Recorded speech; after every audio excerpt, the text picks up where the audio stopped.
Ghana for Ekoto Aba Edema. His Excellency John Dramani Mahama say ya the Ghana amano omra na omefo man ni so emaye na owura no ebetena ade so no the state of the nation address saying na Ghana man ni sitie hemfa na Ghana ejina mode hye ne nsa ewieye free 70 ya de netena akonya so no saying no man ni sitie. How does it look like in or the state of the nation address no etudwa e wo parliament na owura no ana mampanyi echemu a osi se ohwe Ghana sisi eba baby a ye sports ni ade a ese ni nyina no enkoyi na se ohwe se de niema esi agija niema esi adwuridwuri ewo na nsan mu a ogidi se enkoyi no woka che Ghana fo nyina se see betimi ahyehyɛ sports esa de aba back to its normal state no ewo nani so na ɛka ne plans ho yie pa wo de tie sɛdeɛ His Excellency John Dramani Mahama mu how Ghana sports looks like the state of the nation address and then we deliver our parliament.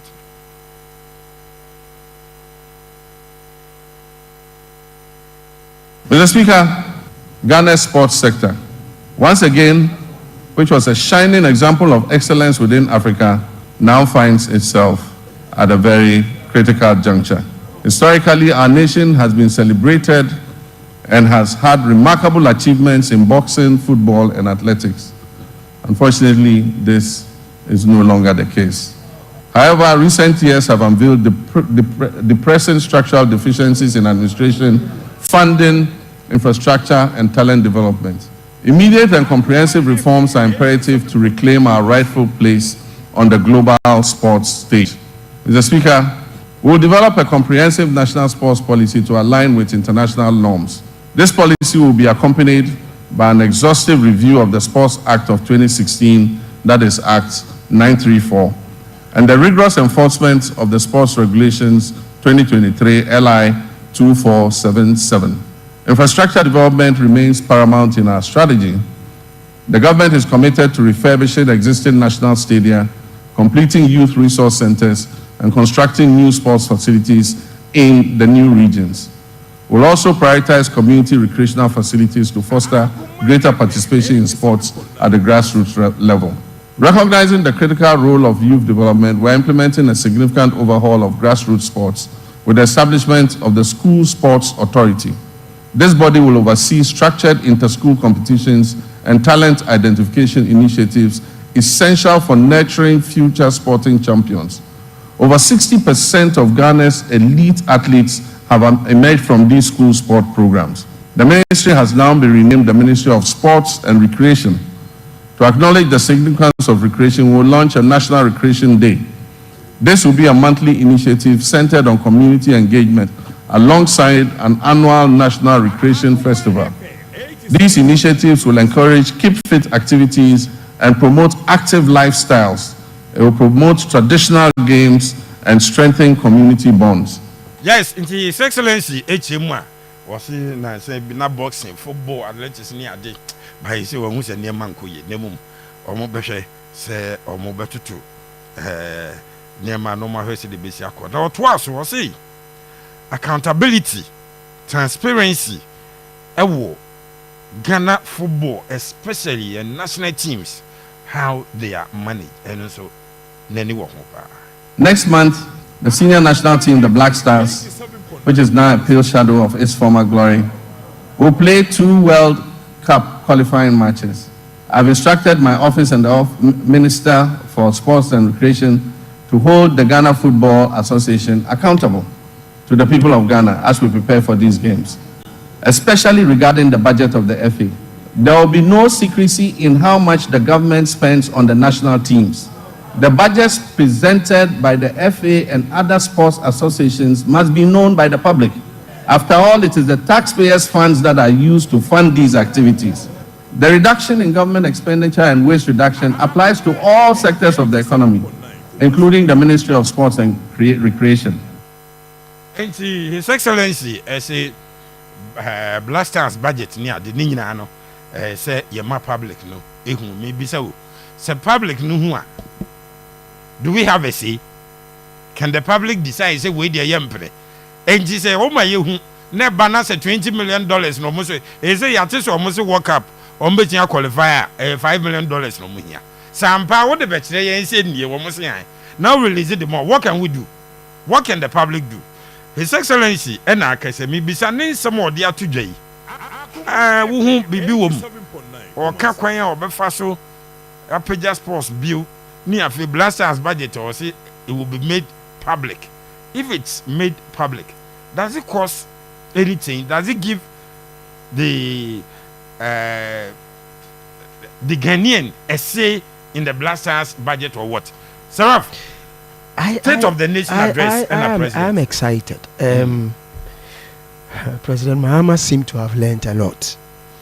Now, on this cargo charter flight Muko, Brazil. Send your name, one leading ministry. Send your no person. None only the ministry. Was it not the president? He gave the order and her flight to you. But Mark better no, he seemed to have learned a lot. And I said, the problems with the game, no, and the State of the Nation, address the problems of the unim.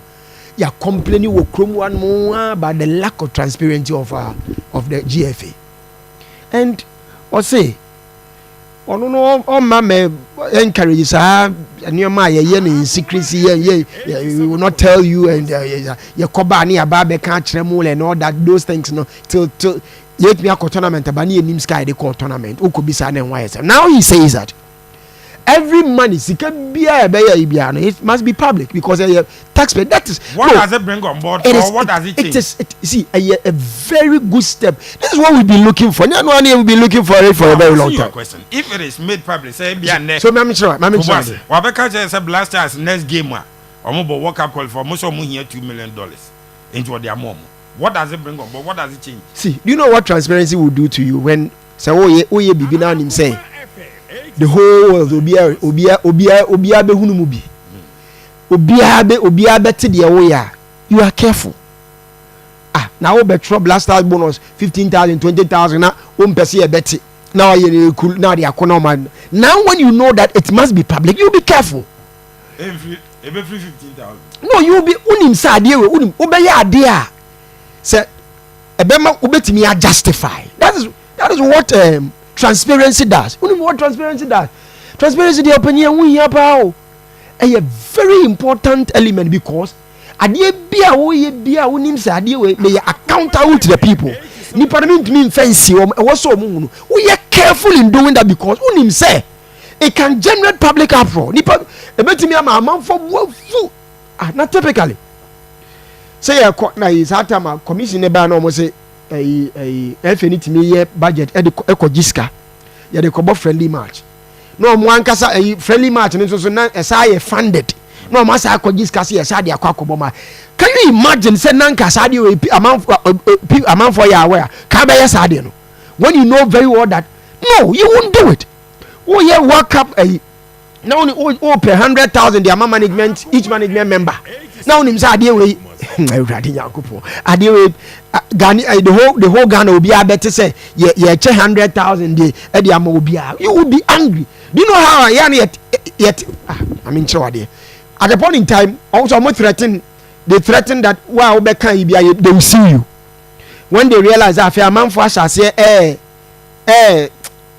discuss sikasem course no because no one say we are at the end public into be our discussing you are discussing as a what about team na hoka.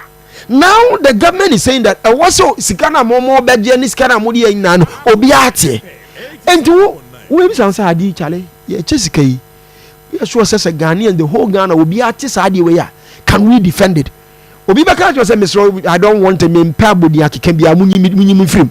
So for me transparency is very integral, very crucial in anything.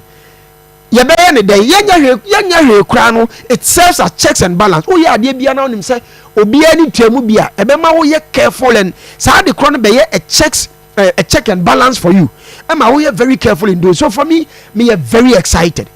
Osaka about school sports authority. Oh, long overdue.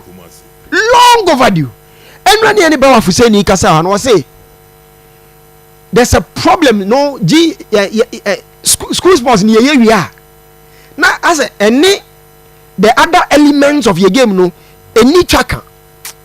There's no relationship between Ghana Athletics Association, the relationship. BBN one money school sports, you know, and yes, or more, yeah, they know, I'm a more collaborate here because I didn't know more, a home fast one, at that, the whole Ghana and the Ocean, all key institutions, I was some more concerned in a cross of Muna, a team up, or more cambum, Nancomuya, Unmadino, yeah, now. We move your money into no pana or better no church or DNB. Church or DNB now we are now the Conwac after from now. No, we must all the sports playing now, the structures in and collaborate for school sports. See a bubble, see a be athletics, see a event because at the end of the day, and Quadano Omuna a baby compete for young and all competitions at all levels in the near future. Into at Dana, I was say. GS and qua brain idea, but support him free all other corners. Emma, for me, very worried. And so he talked about the schools. And this year, the school sports authority. The mandate ni say, obe ensure say nkwadana efa good year no. Omu nyina benya we would catch them young, nurture them. Ni atete omo ni agrumi omo ase de be ya omo betimi develop no ho aba mfaso de ama omo no some time to come. Fantastic idea. So we are trying to afi Osaka grassroots. So omo be ma omo ni akọ grassroots sport. No Osaka Blasters no. Also Blasters ne say munyam bia ni bia ma atete apansa. And he obe also Blasters ebe funny. So for me he is addressing all the key areas. You complaining. But you pesa be ya kasakwa. Because akasa we dia manfo bekebi. Ya akasa we dia manfo bekebi. No. We don't want it to be say just mere talk. No. On making sure say he's he's walking the talk or na kasa no kana ama kas yehunu the reality of it ama ye nyina home faso. That's what we want to see. So for me, transparency with the Blasters and expenditure and GFA crucial. In fact, I didn't know so uncomfortable because over the years GFA transparency, the sunshine campaign said they could get to a black friend. The and also need the bane of our game. So at the end of the year, sponsorship money. Na clubs need him sika.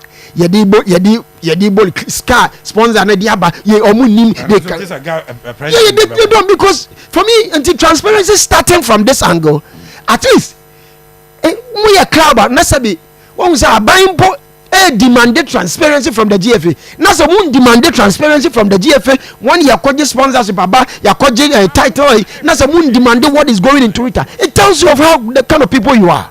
And for me I'm excited about kakra ya yewi but ye be hope say ye be hunu say ade no a wo ka no ye adwuma ampa the Minister of Sports and Recreation ewo asudie pa o say wa charge minister no wa suma minister na say wa she minister ne say o ensure say saade ne be ye adwuma ne saa nyoma a o kan be ye adwuma. So really, I don't envy the minister at all because he has a huge responsibility. Okay. Because GFA dealing now person will ensure transparency. Transparency. I see Ghana for the echo. It's going to be a tough time for the minister. Yes. So, His Excellency Akasa, the State of the Nation address or the Sansemu to Jaffa, yes, sports. I was young, but state we need stage where I want. I don't think say any words of mouth a bit me movie that is ABA we new why yeah experience this sort of promises ne assurances na yet I don't think say we beat me a movie a mass because in Konya de you be infantry motiaba because he can in Konya ye padia motia na nka say in Konya ti ne ba no ntimi nye bibia infantry na e be ya de foforo abusia technically the accountability of the GFA no ho nyoma nyina it has not been a GFA problem. It has been something the government of the day no mo no mo ye okay say me be call the budget for the AFCON minister now or representative now waji GFA for no sika sama kwa e finance ministry ko genesis say they will not disclose anything. Yeah. Until how do you hold the GFA accountable when you have the power? When you have the power to ask questions, when you have the power to ask every body and institution a matter what issues of budget and then sika what's it called football for each tournament. No, you say, we to make laundry, we to make accommodation. What's your name? FIFA provided for 50 people. Yeah. Yet you decide you never be shema kojiska. Ayayam kwana ye ko tournament. Yet Timika says sika ye DC and your mano. In the last 10 years, secondary schools are Ghana hanging sika or mother pediane and feed the population of students in Rusa Sikano. Ayayam kwani ye see blasters Jessia, ye ko Israel, Kofa River Jordan, DBC. And into the beer, I was so. But to tell me, sir, you've instructed the Ministry of Sports and Recreation, say, on hold the GFA accountable. No, I was here as I'm a canon. Say a penny year, I will hold the Minister of Sports accountable for every penny spent on the blasters. Because blasters are in a GFA for new musical. Oh no, they run it. It's from the government. And it is one of the budget of $8 million. Say corporate competition. So omu timi drew run 16 crown ebi omenya $9 million. Now say what yes, also you are going to hold them account for what? Sana you say was will be the one will be Abusia. And then na me pass up now work. Ade no, you say 8 million ya odekwe, it doesn't make sense. It is all teams Ghana for my catch 8 million am de kwa. Send ya work na esesa de. Ade na esesa. Technically, the GFA are responsible for that accountability. And the Ministry of Sports and Recreation and they are accountable. Because for every budget, no more man, they have to defend it and prove why. You have to do background checks. No one say whether indeed a deserving of some payments, any taxpayers' money in Kotriasa. Now, why Yanesa now Jitum Kotuavi? Now we are also Ubebusa accountability from what? May not be say if it's made public, so will be does it cause any change? Yes, idea where you could tell me. You bet me I can see him. Idea GFF for say $8 million. What's you only bet you was 8 million. Do you scam? Any value for money. Also, Ghana for the $8 million now. What does it change? But Saram say no be shaky will be kakram say Baba I disagree with him a lot. I change it. That's what was man can be. Me person obem. I don't ever change. Why can't the Kasa meet you? I'll call him. I don't ever change. Say a couple group stage of the walker. I want to be so wrong who Piabonji will be able to say what Becata because we'll be able to go. I was here. Me say GF no. Omo the budget command ministry. Ministry know every right in this world. E busa FIFA say. A tournament no sika seminal at saying. Omo ba saying. Your cruise no busa say $8 million, $3 million for preparation. Now preparation na nyambia momu eskebi.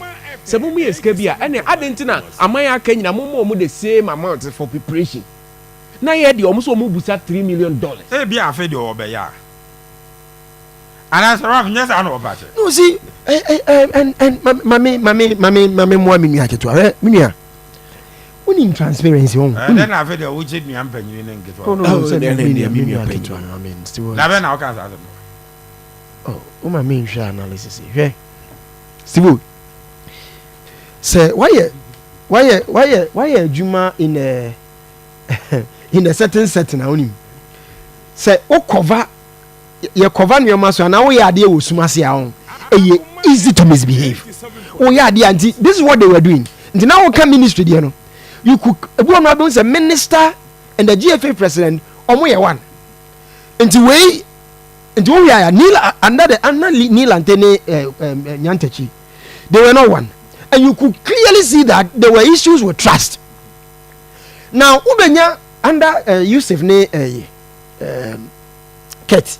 Oh, me sad omoba na minister bucket abaso na Kate so bo minister abaso o ha na mu sad no say ya na beye. But you see, transparency when it becomes a demand. Now oh yeah there no no one of the check elements of checks and balances. We say transparency one and on kwa no e because you know say dia me obi ani samubi. Nti because you know but you know what that and your man idea about na Ghana for both. You could clearly see that if the news say be as audio say be Bible Ghana for both say ya they would have avoided it. Ghana ni say Rafa church movie. I was a politician. No more do amusu Abusia me point in say it's good to am declare access. You declare access. You embrace transparency. Abusia emu da ho se te se de ya nkrofo DBC so edebre. Oh we na kwa me se munyi sei. Ye say no de se eni. Na wa fa ha yi am transparent enough. So ati ase. But no be ka kire ye say the design in National Cathedral no because of transparency was obeje emphasis say $2 million. Into you've been transparent with that.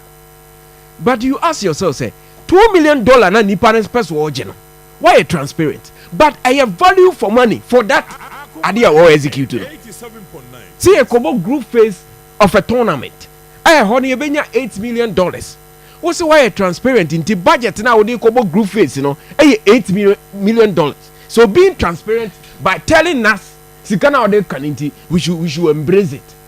Transparency alone is not a problem here. It's about Sikaya pump it to Nyomamua. It shouldn't be so.